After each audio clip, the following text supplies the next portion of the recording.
What's up, everyone? So I have one announcement to make. Unfortunately, next week we will not be doing book review for a lot of days. We will only be able to do it Tuesday next week because on Monday I don't have school and it's Remembrance Day. And on Wednesday I don't have school Thursday or Friday, so Wednesday is when I have to bring it in. So unfortunately, I can't do it every day next week but Tuesday. But however, we only got this chapter is a short chapter, alright? Chapter 9, Moon Moth. Neil and Buzz could only spend 2.5 hours on the moon because of the limited supply of oxygen in their tanks.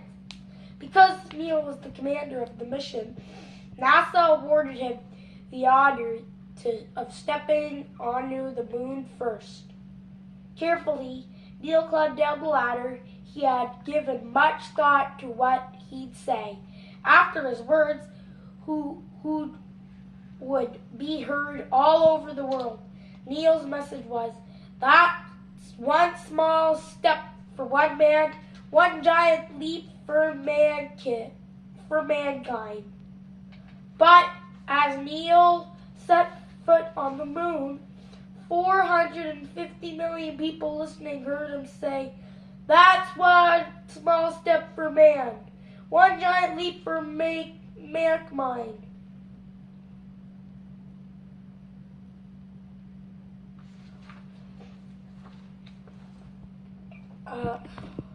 Or else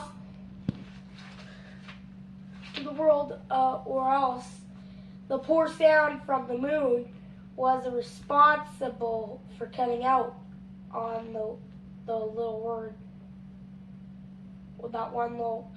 cutting out that one little word. Whatever exact words, their meaning was clear.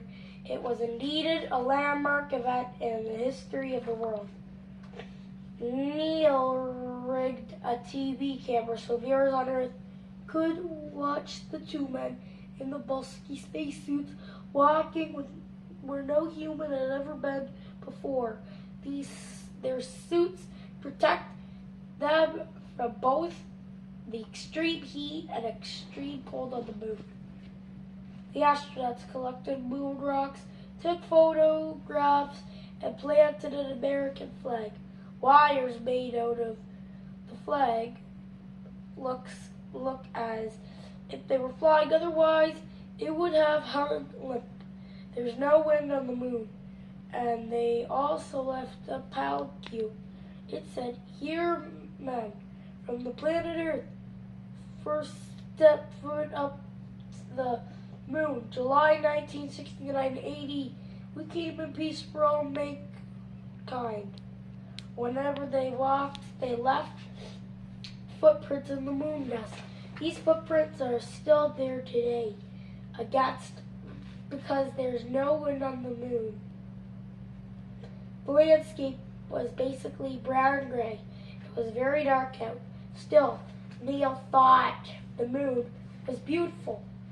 Isn't that something magnificent sight down there? Neil said to Buzz. Both of them wished they could have stayed longer. While Buzz and Neil were taking their tour of the moon, Mike had orbited around it 14 times. Each time Mike was on the side of the moon that didn't face Earth. He lost communication with NASA. During that time, it was a problem for us. There was no way for him to tell NASA about it. Even so, Mike later described his time alone in space as being very peaceful.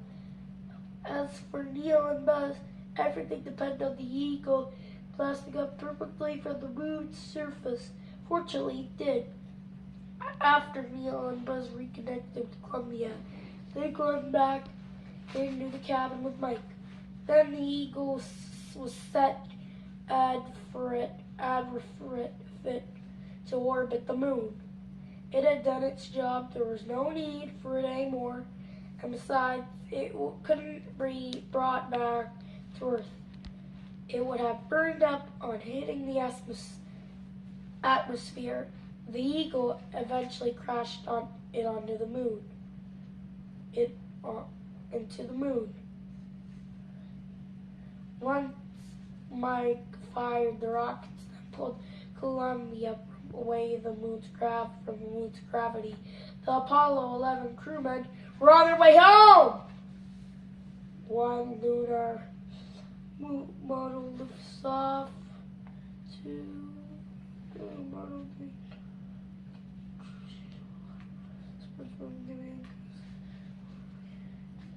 from command service model shipwreck splashdown recovery.